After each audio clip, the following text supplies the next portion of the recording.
Hanggang 400 piso na po ang kilo ng ilang parte ng baboy sa palengke kahit wala umanong galaw sa farm gate price ayon sa isang grupo. Ang aksyon ng Agriculture Department sa pagtutok ni Bernadette Reyes. Kahit inaasahang marami ang nag-aayuno habang palapit ang mahal na araw, nagmahal pa rin ang baboy sa mga palengke.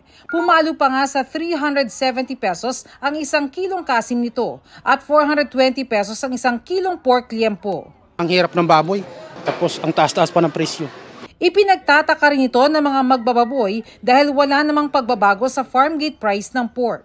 We are looking for kung saan ba nagkakaroon ng diferensya. Meron bang tumaas? Meron sa sa fuel ba may tumaas ba or anything sa transportation? Dahil mahal ang pork, manok ang binibili ng ilan na pabor sa mga may manukan. Makakabili ka ng 100 kaya sa baboy hindi ka naman makabili ng 100. Mas murang protina, manok na yan at itlog.